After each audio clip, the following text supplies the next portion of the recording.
Welcome to Citizens Climate Lobby Climate Advocate Training. My name is Amy Bennett. I am the Director of Congressional Liaisons and Lobby Days, and Brett is here with us. Yeah, thanks so much. So let's have some fun today. And again, just a huge shout out for everyone to make it. We know that your time is precious, and we really appreciate the chance for you to be joining us today. As Amy mentioned, my name is Brett Cease. I'm the Volunteer Education and Engagement Coordinator here for CCL. And just as a quick shout out, most of you have probably already been on the informational session or listened into it, but if you haven't, we do recommend doing that whenever you have the chance. You'll see here we've highlighted how to find it on our main website. You can just go to that little search bar, type in info session. This short link, cclusa.org/intro, also works very easily. In that info session, we cover a couple of different things that we won't get to tonight, just to make sure to keep them segmented. We talked more specifically about the history of CCL, how our fundamental theory of change or our perspective is that politicians respond to political will rather than creating it themselves. And we also do a quick dip into the legislation we're supporting, the Energy Innovation and Carbon Dividend Act, but we'll do more of that tonight. So let's talk about our agenda today. So we're going to cover CCL's organization structure and our values. We're going to discuss how citizens create political will and the specific tools they use to generate it. We'll talk about our methodology and some specific case studies in demonstrating what this looks like in the field. We'll have a chance to walk through a quick version of our lobby training and what we do to prepare for meetings. And then we'll save time at the end for discussing more about our signature policy, the Energy Innovation Act, a key element addressing climate change that meets the scale of the climate problem in the time frame that we need it to. But with that, let's get started actually by grounding ourselves in CCL's values. It's a great place to begin, and I'll pass it back to you, Amy, to really kick us off. Well, we often talk about the CCL way of doing things, but what are Citizens Climate Lobby's values? We're growing so quickly that it's key for all of our thousands of supporters to be on the same page. So our values are something that we use to guide our decisions, how we respond to others. It's like a home base we can return to. CCL recognizes 6 core values that are essential to our identity: integrity, focus, optimism, relationships, personal power, and being nonpartisan. So let's explore each of these briefly. Yeah, we'll start out with that of focus, actually. Focus is the first step to an impactful solution that matches the scale of the challenges we face with climate change, a national carbon fee. We know it will not solve the problem entirely, and we appreciate the work that our friends in other groups are doing. Optimism. We believe people are good and that democracy works. We're confident that our approach will work because we see progress. We stand for a solution, not in protest of other solutions. We're a community that offers one another comfort, support, and fun as we work. Relationships. We take the most generous approach to other people as possible, that grounded in appreciation, gratitude, and respect. We listen, we work to find common values, and we endeavor to understand our own biases. We know there's a place for protest, but our approach is building consensus. Integrity. We're prepared and we do our research. We're always on time for meetings. Our approach is thoughtful and thorough. We consult experts and we use data. We're open to new information. In fact, we solicit opposing opinions. This one's my favorite. Personal power. In the act of using our voices, it transforms us from spectators to engaged citizens and reveals the true nature of democracy to each of us. We're volunteer-driven, trusting that volunteers will make important decisions and create and develop resources that will be valued by all of CCL. Being nonpartisan. We're open to all who are serious about solving climate change. You're welcome no matter where you live, what you wear, what you do for a living, or who you voted for in the last election. We work with elected officials and community leaders from across the political spectrum, and we believe everyone is a potential ally. Now that we've discussed our values, Brett's going to tell us a little bit about Citizens Climate Lobby structure and our regions within the United States. Yeah, thanks so much, Jamie. So let's continue by reviewing how we're organized. You've heard us say that Citizens Climate Lobby is a volunteer-driven organization already. And what we mean by that is that we're organized locally by chapters. The term chapter or group can be used interchangeably. They really mean the same thing. But a group or a chapter is a local team of volunteers that's creating political will and clear evidence that citizens support action on climate change within a congressional district or any given state. Now, CCL has hundreds of groups across North America. We just hit the 500 mark internationally, from cities like New York to Los Angeles to Toronto to Pocatello, Idaho, and Hattiesburg, Mississippi. We also have chapters in Europe, across Australia, Africa, Asia, and Central America. And what unites all chapters together is this. They have a group leader or a couple of co-leaders who help organize and coordinate the local activities of that group. Groups are in varying stages of development. Some are just getting started, and others have been around for over 10 years and have more than 4 or 5 dozen chapter members meeting monthly.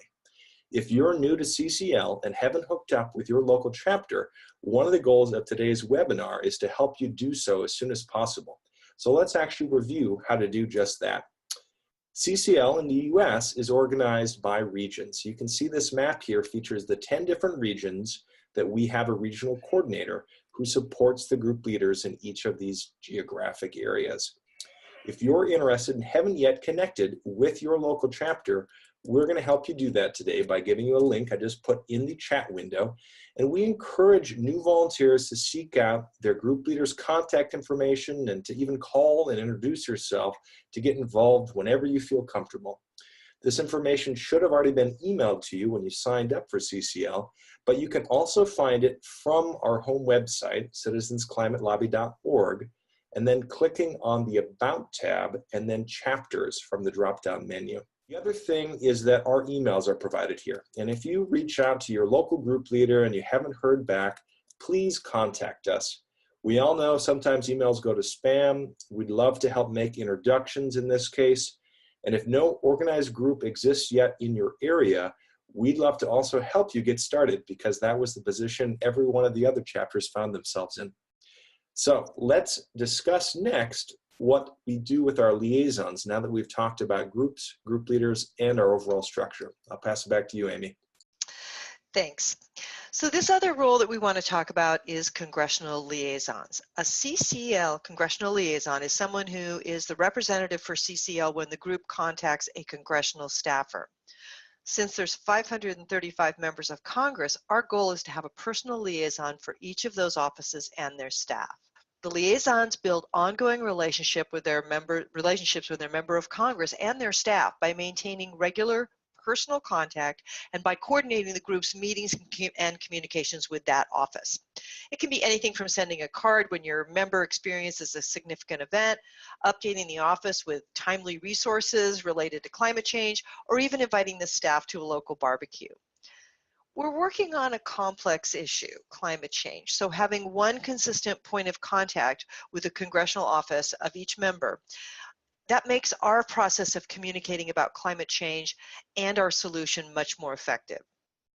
The liaison is the representative for the CCL chapter, and the liaison has the goal of moving that member of Congress towards supporting the Energy Innovation and Carbon Dividend Act. Now, here's an important point of clarification. Even though we have liaisons, each CCL volunteer is encouraged to personally write or call their member of Congress and to do so frequently. Yeah, thanks so much, Amy. Just one last important point, and that is on confidentiality. You know, we essentially make sure, whether it's a seemingly casual conversation about policy details or any other private comments, we leave it up to the member of Congress or their staff to make a public statement about the position on a particular policy that we've been discussing. And it's just critical to train ourselves to respect what's said in confidence, because we found that when we demonstrate that we can be trusted in this way, it's really helped open the door for deeper conversations that have moved our members forward. Connected to building those relationships of trust, let's explore the CCL concept of looking for common ground. So when we look for common ground, we start in 3 places. We look for shared values, we look for social connections, and places we care about.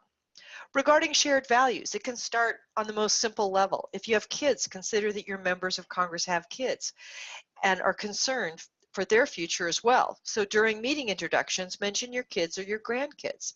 Yeah, and other examples of shared values can include anything from one's religious beliefs to, a safe and prosperous future for their own grandkids, to energy independence and freedom of choice. You name it, whenever you find values, the important thing is to center and emphasize that connection throughout your interaction to really ground that connection and help build out from there into deeper conversation. One specific example of how a CCL group applied the shared values approach into building a relationship that deepened throughout the years with their member of Congress came from one of our Texas chapters. After years of building out that connection from resistance to interest, the member told them that he had confidence that the U.S. should continue to lead in emission reductions by seeking cleaner air through American technology and innovation without sacrificing jobs, and that he agreed that efforts to reduce emissions should work hand in hand with economic well-being. So it's a perfect way to really ground yourself into how to then build out from those values policies that can actually address those concerns. On social connections, as Amy mentioned, we learn about people we meet with in advance. We do our job, we take it seriously, and for members of Congress, we find out anything from past jobs they've held, schools, boards they've served on. You can do the same thing with aides or staffers very easily in this LinkedIn era, just by being able to do a little research ahead of time. And you can also just ask them to tell them more about themselves during your meeting. It's not just being polite. These are things that genuinely help us move that relationship forward. If there's a hometown or a college connection, we want to make sure to make it. And if it gets them talking about themselves instead of just feeling lectured at, it also helps them open up to a deeper dialogue. And lastly, like Amy mentioned, common ground can literally be a patch of ground on this earth, our own turf, and a place that we love, or that the member of Congress cherishes. No matter who we talk to, people love their home community and the larger world passionately. So in just a little bit, we'll actually pivot to an exercise to get us all to think about using our own stories as a basis for common ground.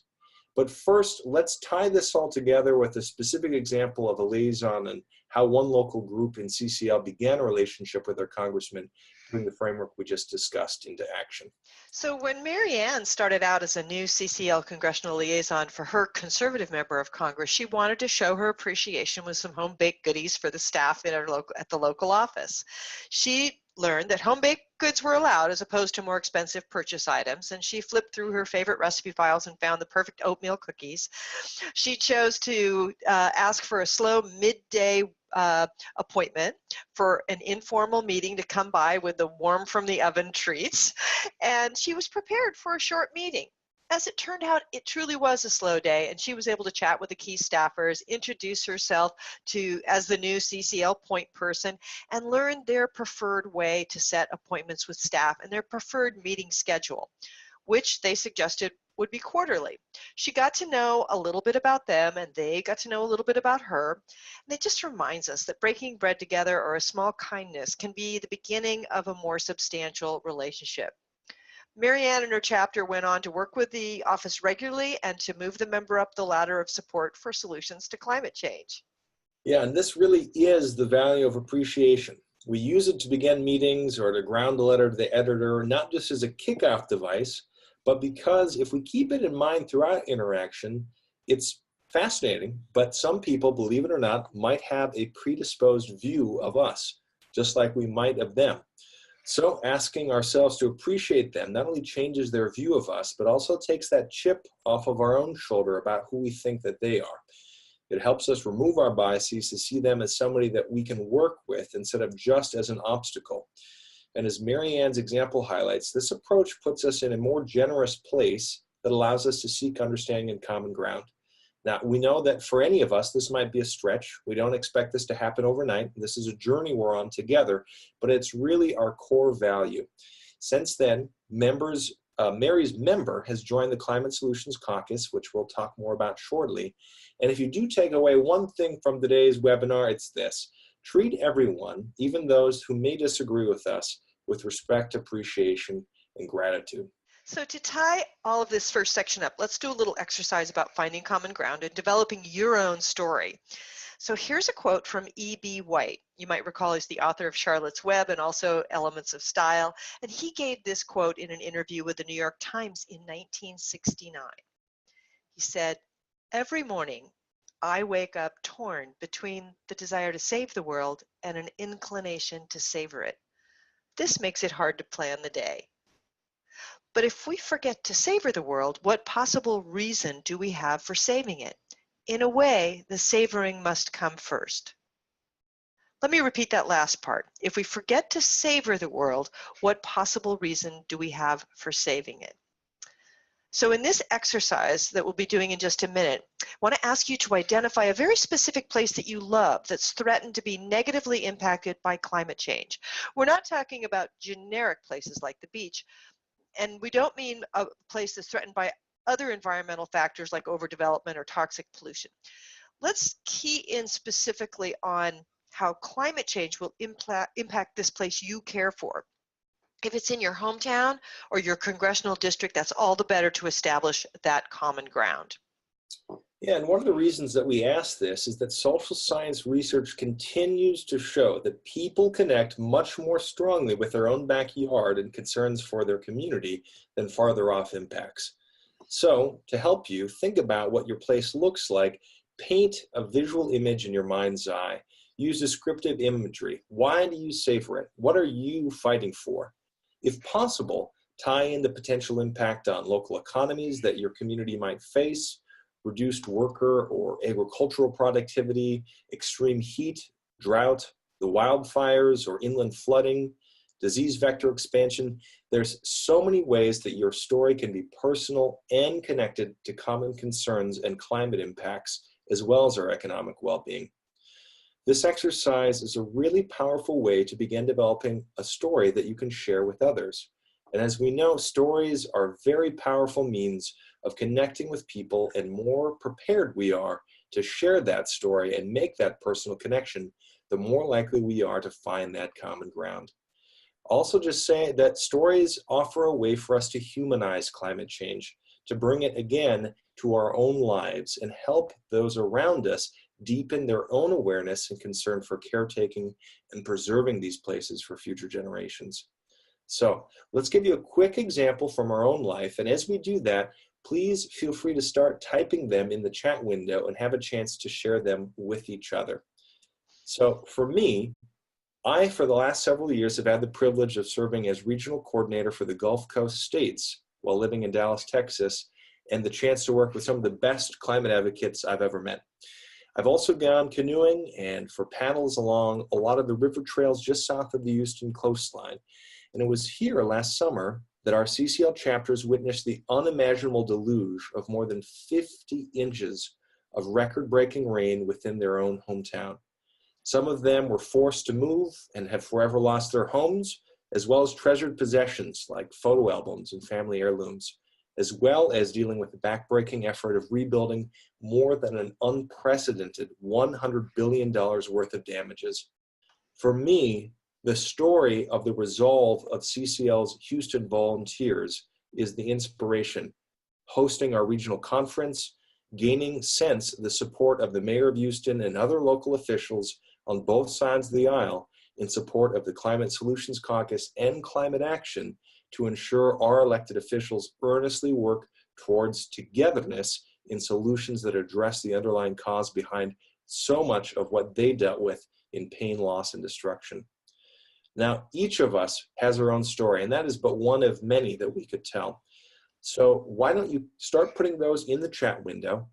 And again, I'll just close this section by saying that the more prepared we are to share the story, the more likely we are to be able to build those connections in our own lives. I'll pass it back to you, Amy. So moving forward, if we're saying that our goal is to create political will, then we should clarify just what we mean by that. Think of building political will as actions that our chapters strategically take to demonstrate to Congress that the will of the people is to have a sustainable climate. What does this look like? Well, political will is really just the clear demonstration of support back home. Legislators need us to know a specific actionable step, not simply that we want a sustainable climate and a strong economy. They want to hear what policies we want enacted so they can actually take action on the people's will. That's precisely what we'll get to in just a moment. But first, here's a little bit more on why we use the methodology that we do. Yeah, I'll just say this. We organize people by congressional district across the country because we found it's the most efficient way to demonstrate and meet with Congress. And through our decade of organizing, we've learned from others about what's created political will for them and what hasn't. And why that's important is that we only want to ask you as a CCL volunteer to do the things that we know will have the very best chance of continuing to demonstrate the will of the people. So we take actions that we know will be successful in having our members of Congress move in the direction of our legislation. So what creates political will? Well, we've organized our actions into 5 different levers, and we call them the levers of political will. There's lobbying, media relations, grassroots outreach, grass tops outreach, and chapter development. We'll review them next in depth. Well, first there's lobbying, and nothing's more impactful than meeting frequently with your member of Congress or their staff. So we meet with them often in order to build a relationship of trust and show them that this legislation is something their constituents want, and to educate them on how our proposal will impact their state or district.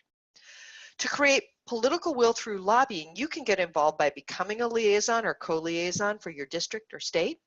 You can learn effective communication skills, especially listening skills, with CCL's Learning Center, and attend a meeting with your member of Congress in Washington, D.C. or in your district. Lobbying is the most highly leveraged activity we do. The second lever of political will is media. We work with both print and digital media in order to drive the conversation towards the Energy Innovation and Carbon Dividend Act. Creating political will through the media might include becoming the point person for a local newspaper to watch for opportunities for writing letters to the editor, or writing letters to the editor or op-eds of your own, spreading stories and coverage across social media, or getting to know your editorial board and key reporters at your local or state newspaper. Brett, back to you. Yeah, let's key in on those last 3 levers. So the third lever that creates political will we like to focus on is grassroots outreach, which really means recruitment and education. We recruit and educate the public on climate solutions, on the importance of citizen advocacy, and really how to wrap your arms around one's government. Some opportunities with grassroots outreach include tabling, which is really attending a public fair or farmers market-like event to represent CCL and hand out flyers and information at local events, as well as generating letters to Congress. We also train others to become public speakers and seek out speaking engagements for another CCL member. We also host a whole bunch of different variety of events, from fundraisers to watch parties. And we'd like to just put a quick word out in our action teams. These are teams organized by volunteers across specific topics like energy or ocean impacts and agriculture, higher education.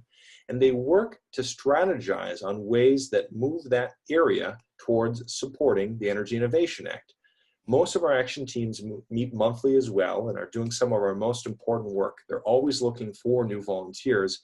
And so if you're coming into CCL with a wealth of experience from a particular sector, I'll put a link to the chat where you can find out how to join them shortly. Just go to community and then click on Connect with Others Action Teams. That fourth lever of political will is focused on grass tops outreach. So if grassroots is the base of your community, grass tops is your community leaders. This means building relationships with them and gaining support, as well as NGO leaders for local and national demonstration. Some opportunities with grass tops outreach include identifying key experts and leaders in your community, seeking their endorsement as a way of influencing your member of Congress, and even if they're not ready yet to sign on to supporting a specific piece of legislation, setting up a chance to talk and have education and exchange ideas is critical, as well as framing on how they're thinking about how climate change can impact and also be addressed with the local community. Lastly, we also focus on, I would say, perhaps the most overlooked lever is chapter organizing, developing your own local group. It's what allows you, in terms of both numbers and skills, to be more effective lobbying and generating more media, as well as creating more outreach. And some of the ways that you can jump in immediately here include helping organize the next monthly meeting, helping with chapter communications, invites over phone calls or emails or social media events, You can also just really show up and be available to bring food, to mentor other new volunteers, to get to know and make sure to create a welcoming space. The bottom line is this: there's so many ways to get involved, and we're only showing you each of these examples today so that you have an idea of the universe of possibility. At first, we suggest thinking about what one or two ways you'd like to immediately plug in. And as time progresses, if there's others that you'd like to get more active in, great. But for now, focus on the things that you already feel comfortable in, and know that not all of these are expected of every CCL volunteer. I'll pass it back to you, Amy. Thanks, Brett. So the levers in review are up on the screen, and there may be times when your group experiences a lever that seems a little stuck. For example, you've met with your member of Congress several times, and they agree that the Energy Innovation Act is the best proposal. However, they're not going to support it until they see there's more support from primary voters or from businesses in the district. In this example, to demonstrate support that the member of Congress needs, it makes sense to ramp up outreach to businesses or local community leaders, and also grow your group so that you can broaden your vocal base of support. Brett? Yeah, I'll just say this too. What we do together is need to be. We get that. We all know that on this line. That's why we're working together on this collective effort. But really what grounds CCL's methodology, and I think what sets us apart from other organizations, is this: we're building ongoing positive relationships with our community and with our members of Congress, no matter who they might be, in order to create that political space that allows all of them to move in the direction that we need them to. And we know that citizens who are passionate, who are well-trained, who are organized by congressional district and have a good system of support can more than influence that political process. So just to think though, when we talk about building a relationship, what does that look like? Well, this wouldn't be a training in the eyes of CCL's founder, Marshall Saunders, if we didn't fit a little story about Mahatma Gandhi in. So let's give you an example. Many of you on the line, I'm sure, know the story of Mahatma Gandhi's efforts to end colonial rule of India. But before that time, Gandhi actually fought for the rights of South Africans and cut his teeth fighting for Indians in South Africa. And this brought him straight into contact with the head of the Transvaal government, a towering figure by the name of General Jan Smuts. Here's their story. Gandhi came in and quietly told the general, "I've come to tell you that I'm here to oppose your government." To which the imposing Smuts retorted, "Oh, really? Do you have anything else to tell me?" To which Gandhi immediately replied, "Yes, I intend to prevail." Smuts, taken aback, asked, "And how do you intend to do that?" Gandhi smiled and replied, saying, "With your help. With your help." Years later, in his own diary, Smuts admitted that this is exactly what had happened. He wrote, "Gandhi appealed to what was best and most noble in me. His manner and his spirit even then, as well as later, contrasted markedly with the ruthless and brutal forcefulness which is in vogue for our day." Now, stepping back, I have to admit, at least for me, when I first heard this story, I felt it was pretty far-fetched. And again, how could any of us expect to accomplish what Gandhi did, right? But I encourage all of you to think for a moment that this is exactly what is at the heart of CCL's methodology. 5 years ago, people told us there was no way that we could get Republicans to sponsor a resolution in Congress that said climate change is real, significantly influenced by humans, and that Congress needs to do something about it. We chose to see that possibility and worked with Representative Gibson to introduce the Republican Climate Resolution. 3 years ago, people told us there was no way that we could get Republicans and Democrats to sit down together, much less form and join a caucus with the word climate in its title. We chose to see that as a possibility and worked with Representatives Deutsch and Curbelo to create the Climate Solutions Caucus. Even earlier this year, people told us it was impossible to believe that Republicans and Democrats would be willing to co-sponsor and introduce significant climate legislation together, as it hasn't happened in over a decade. We chose to see that possibility, and today the monumental Energy Innovation and Carbon Dividend Act is a direct result of the 10 years of CCL volunteers' efforts working with those members of Congress. So Gandhi, circling back, sought to build a relationship of significance and trust with General Smuts. In turn, this approach led to substantial results. By using genuine respect and appreciation to see that best in the other person, finding common ground and building relationships, we too can lead to the change we need in our policies and government. And as we work to build relationships with people, we're empowered in that process. And this is because it connects us on a personal face-to-face level with whomever we're communicating, whether it's in a meeting or a written letter to the editor or our own families, neighbor, and larger community. With that, I'll pass it back to you, Amy. Thanks, Brett. Let's step back and put this all together to connect how Gandhi's example ties in with our methodology of looking for the best in others, being for something, and finding common ground to help us build relationships. Here's a powerful case study of building a relationship with members of Congress that's led to political will that's been profiled in the national media, including a piece in the New York Times. Here's a photo of Jay Butera. Jay's worked to address climate change for more than a decade and has been a volunteer with Citizens Climate Lobby since 2012, and now he's on our board of directors. In 2013, he met Representative Ted Deutsch, a Florida Democrat whose district was experiencing the effects of global warming. Jay mentioned that he had a vision to create a bipartisan caucus in the House that would focus on climate solutions. Deutsch liked the idea and agreed to work with him and Citizens Climate Lobby towards that goal.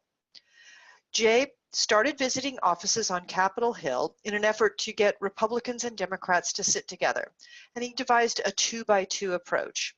Jay reasoned that the first movers were likely to come from Florida because the coastal districts are mainly Republican and the coastline is threatened existentially by climate impacts, he said.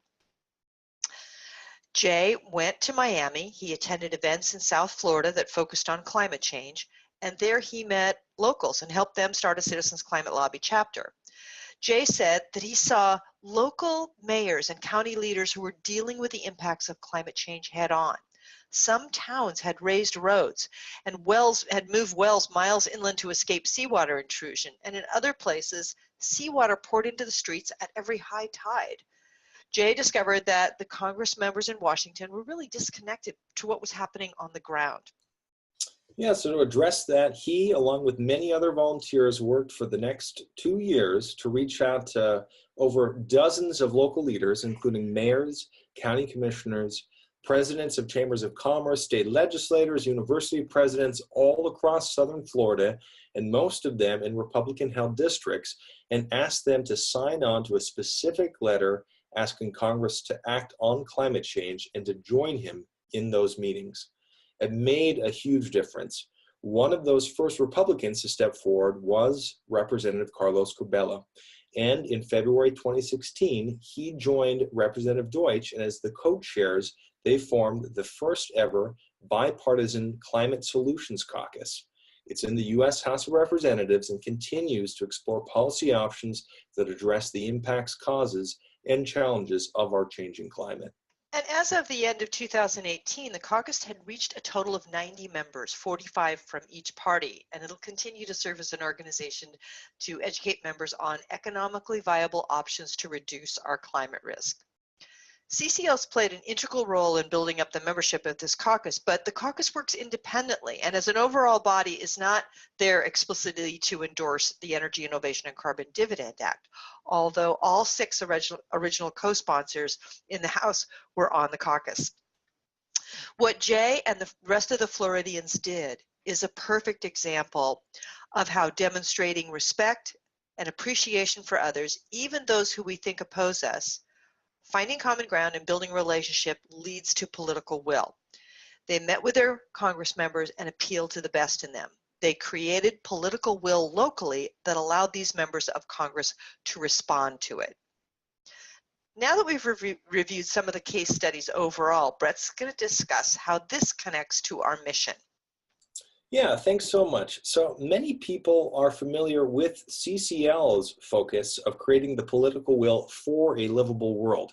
However, I think there's probably less awareness about the equally critical purpose we have organizationally, and that is this. We know that citizens are in charge of generating political will. Politicians don't create it, they respond to it. And that it's our job to create so much of it, they have no other choice than to do what we ask of them. We also have to ask this, if we're not talking and directly having conversations with those that might disagree with us, who is? In DC, for example, on average, there's 4 paid energy lobbyists for each member of Congress. So in the absence of citizens, who does Congress hear from? Energy and paid interests. CCL teaches citizens how to empower ourselves, how to develop relationships with our own representatives so that we can help Congress see that there is consistent and demonstrated political will for the Energy Innovation Act. We endeavor to show people that your voice makes a difference, and we strive in turn to enable individual breakthroughs in the exercise of personal and political power. But what does that mean? Well, I would venture that we've all had experiences in life when we've discovered a newly found source of strength or an inner ability that we realized that through our active participation in a cause, we actually made a difference. And I'll pass it back to you, Amy, to share one of those stories. Thanks, Brett. Well, one powerful example of an individual experience of breakthrough that encapsulates the very heart of that personal transformation CCL seeks to provide is Piper. That's her on the right-hand side. She's an 18-year-old student who attended our national conference last year and was so inspired by the empowerment that she experienced, she wrote the following to Mark Reynolds, our executive director. She said, "Honestly, I have no idea where to begin my gratitude for CCL.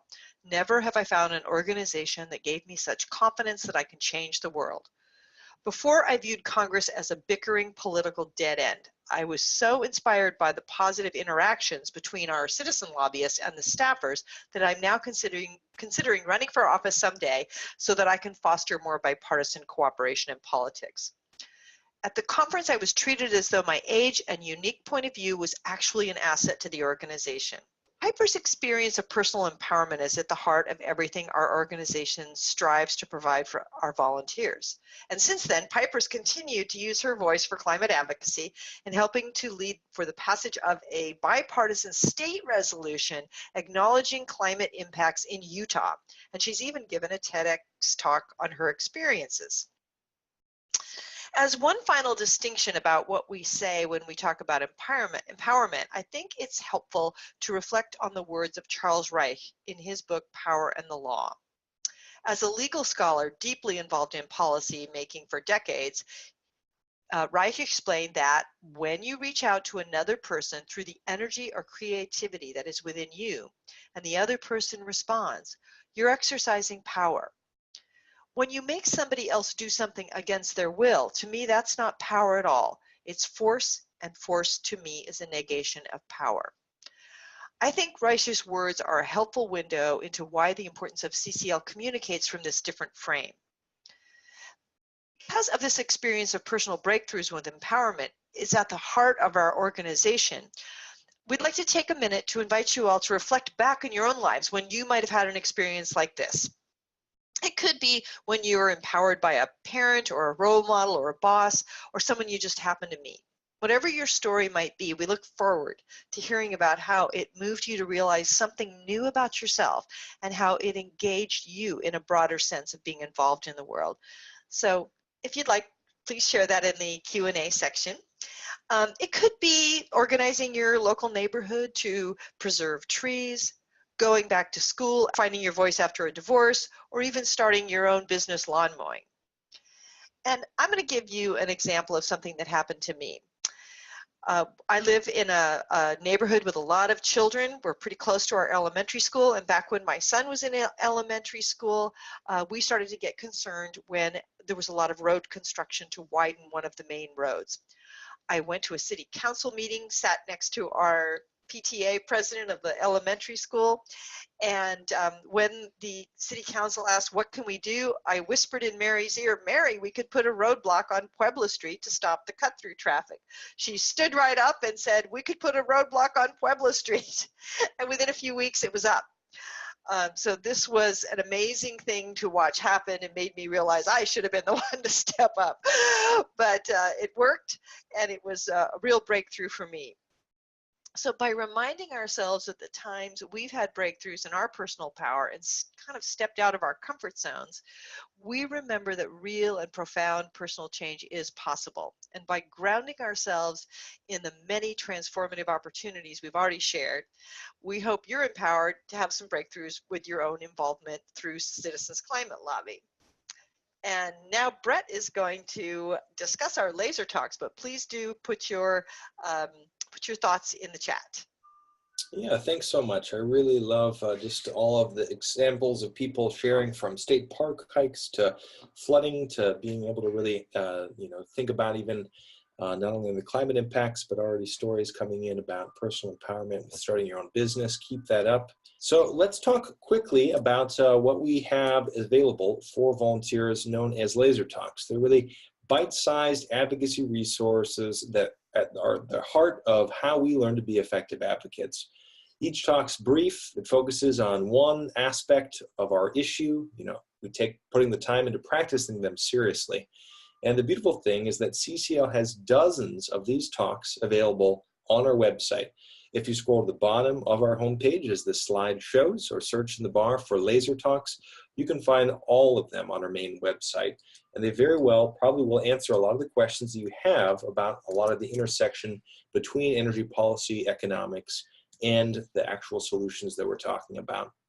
We take time to organize and practice one of these each month in our groups, and it helps really continue to hone our craft. You might find that it's useful in writing your next letter to the editor, or talking with your next local elected official, or even in your conversation with Uncle Vernon, who might be skeptical about the whole thing. The important thing is that through intentional practice, chances are you'll probably begin to feel more comfortable and conversant if somebody asks you about a sweeping, wide range of issues that relate to global warming, and to have a more productive and informed conversation. So to do that today, let's jump into one of our core laser talks on the Energy Innovation and Carbon Dividend Act. I put a link to the overall directory in the chat, and I just put a link to that laser talk as well in the chat. So I invite you, wherever you're at, whether you're calling in at a coffee shop or a library or your own home living room, to thoroughly embarrass yourself and read out loud with me here the following. The Energy Innovation and Carbon Dividend Act. It's the first bipartisan climate legislation introduced in a decade, based on a plan developed by CCL to account for the cost of burning fossil fuel.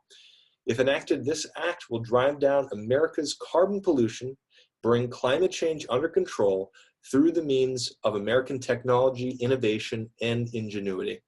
Climate scientists and economists agree, saying it represents the best first step to reduce the impact of global warming, because a predictably increasing carbon price will stimulate invention and investment in the new clean energy economy, while ensuring that every American has the means to weather this transition and participate in putting solutions to work.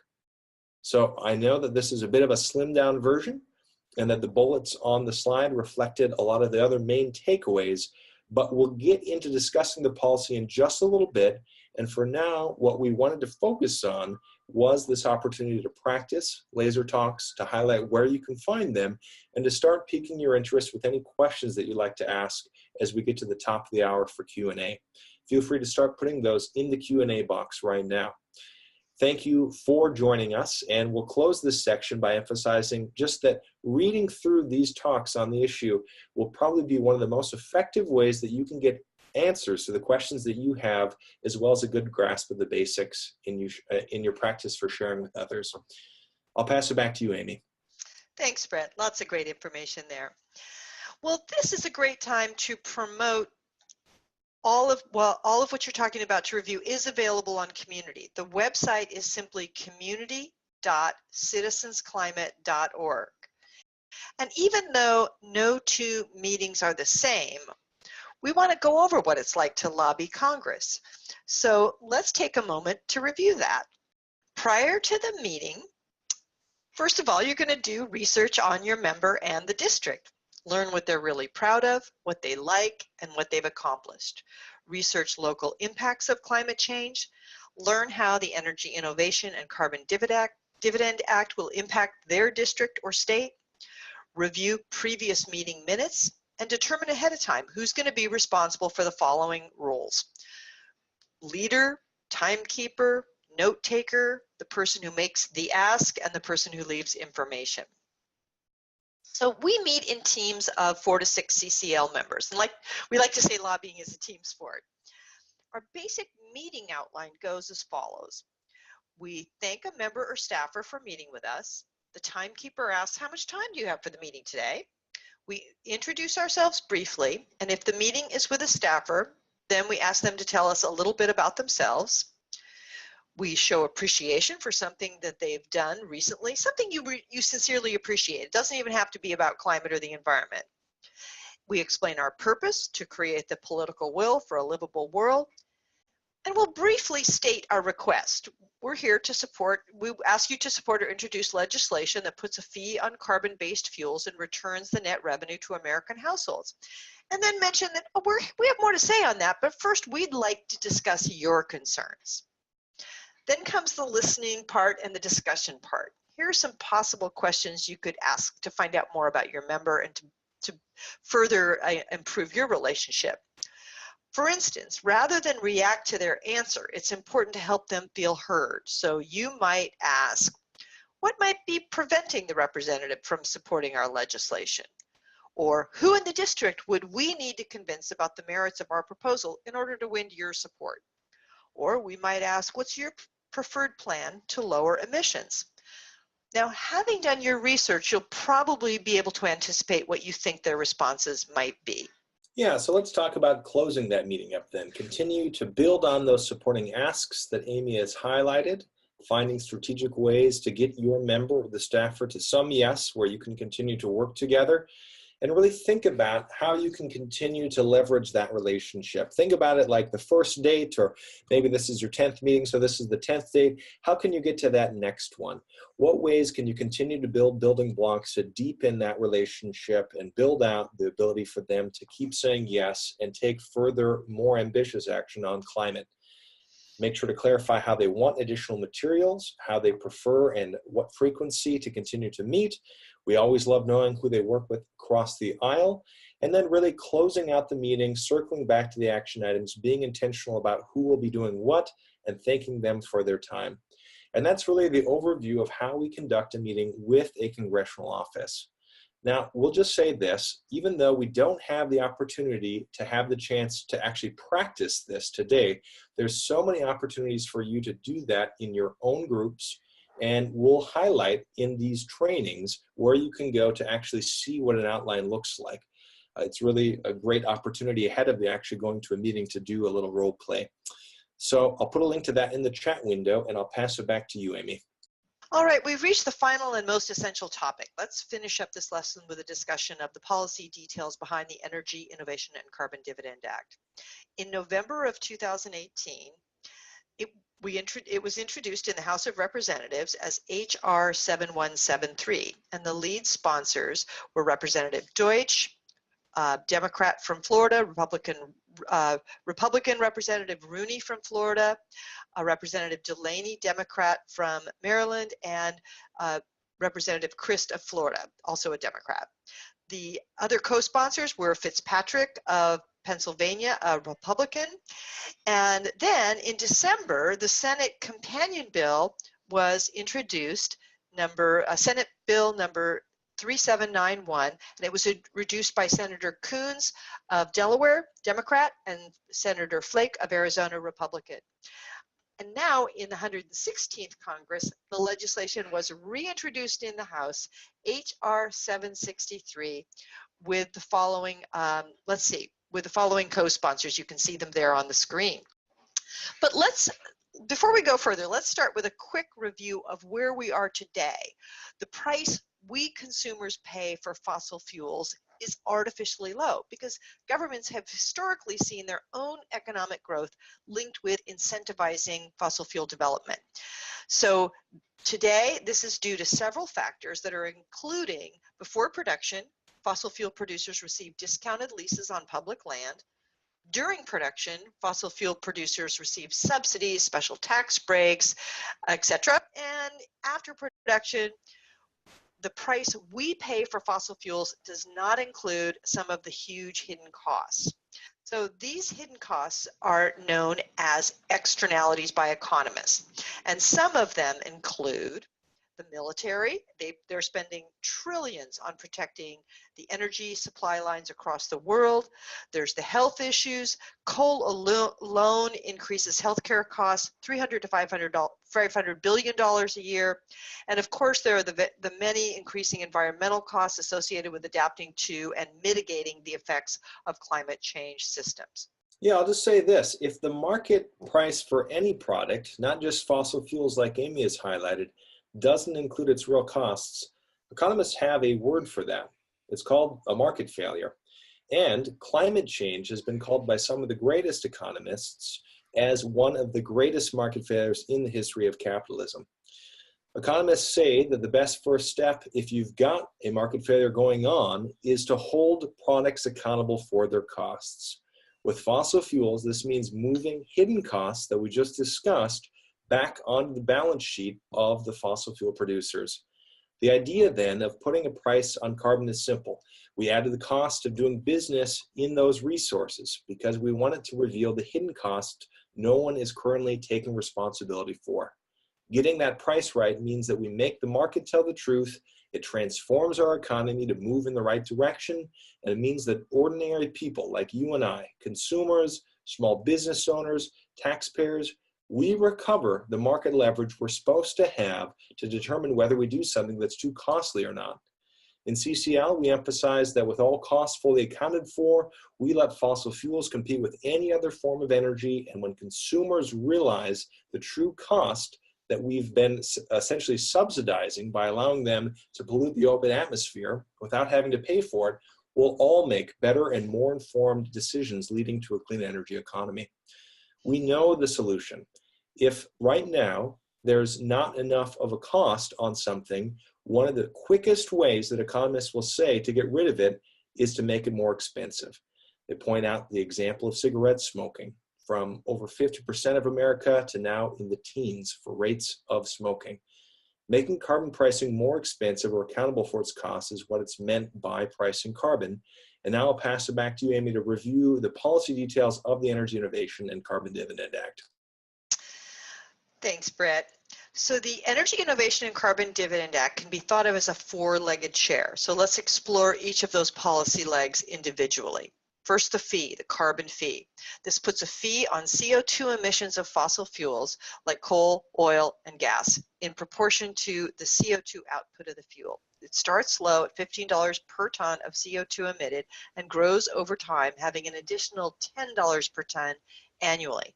This will drive down the carbon pollution because energy companies, leading industries, and American consumers are going to move towards cleaner, cheaper options. The fee is applied as far upstream as possible for domestic production and at the port of entry for imports, utilizing existing measuring facilities. Even on its own, a carbon fee is very attractive because it's market-based, it's simple, it's predictable, it's transparent, and economy-wide, and it's difficult to game it. It provides predictability for businesses to allocate their capital efficiently so they can thrive in a low carbon economy. In short, we provide a simple price signal for carbon emissions and let the free market do the rest to reduce emissions in the most cost-effective way possible. What I've described on its own is similar to a carbon tax. Carbon taxes have been controversial for two main reasons. One is they raise revenue for the government, and the second is that they are regressive. In other words, hurting poor and middle class families. So let's discuss how both of these concerns are addressed with the second leg of the policy, and that's the carbon dividend. The money collected from the fees allocated in equal shares every month to American people to spend as they see fit. Program administrative costs are paid from the fees collected. The government doesn't keep any of the money from the carbon fee. Under this plan, about 2/3 of all households would break even or come out ahead, considering the higher cost of living. The dividend, therefore, addresses two of the chief concerns. First, to ensure the government doesn't grow, and second, it protects low and middle income households from higher prices. This protection is also key because CCL has its roots in social justice concerns from our founder's decades of work with microcredit loans, and early on when he and other leaders brainstormed on what was the most effective first step in addressing our climate concerns. We're acutely aware of the need to protect lower income families from any temporary rising energy costs and such a transition like this might create. Let's talk quickly about those other two elements. So the border carbon adjustment is there to protect U.S. manufacturers as well as our jobs and to make sure that they don't get offshored. Imported goods are going to have to pay a border carbon adjustment, which just essentially means that if their country of origin doesn't have an equivalent price, they'll have to pay that as they enter into our economy. And goods exported from the U.S. will receive a refund of an equivalent amount depending on the difference between the country's carbon price under this policy. It works to both discourage businesses from relocating to where they could emit more CO2, as well as encourage other nations to adopt an equivalent price on carbon. I've seen that Q&A come up a lot already, which is what does this do about China and India? How does this incentivize international arrangements with policies that would also incentivize their own reductions? This approach rewards producers and consumers in other nations if they emit fewer greenhouse gases, and our legal trade law team assures us that there's two different provisions within the WTO framework which makes this trade work compliant. Now, the last equally important element, and we can get more into this in the Q&A in just a moment, is limited regulatory adjustment.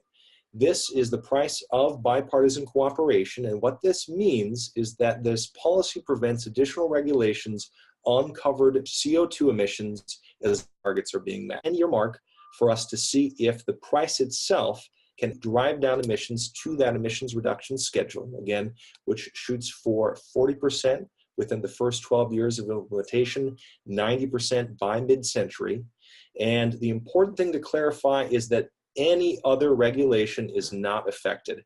So those on other pollution like nitrous oxide, ozone, particulates, mercury, none of those are impacted. Regulations such as the CAFE auto mileage standards or Greenhouse Gas Authority over non-road vehicles or aircraft, or even the methane abatement program that applies to leaked and vented methane, all of those water quality remain intact. You can still regulate greenhouse gas emissions for their impact on health, especially for frontline communities where there are those impacts.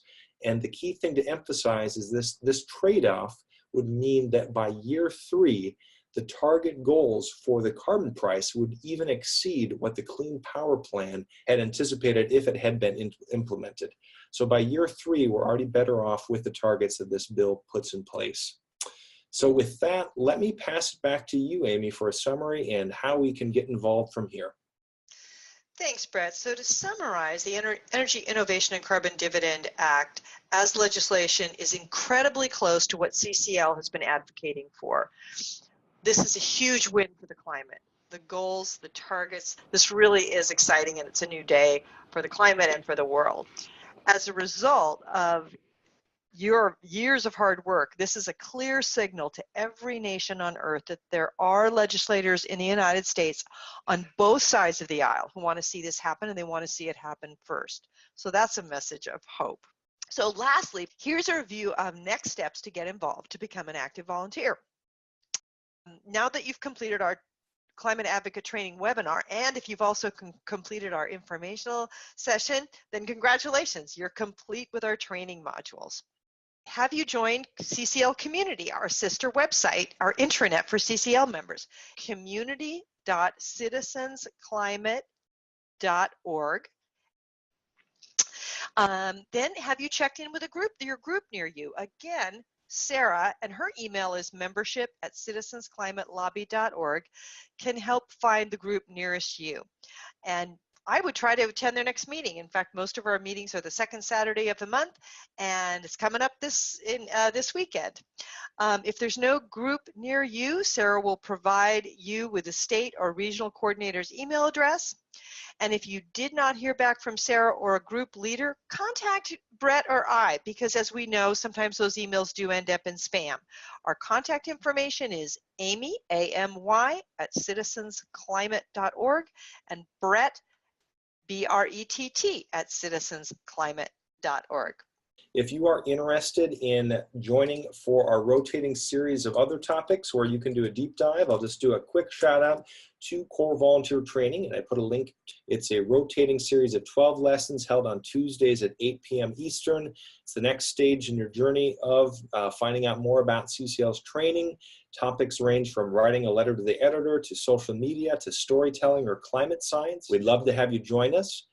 So with that, we thank you for joining us. We look forward to working together to build the political will for a livable world.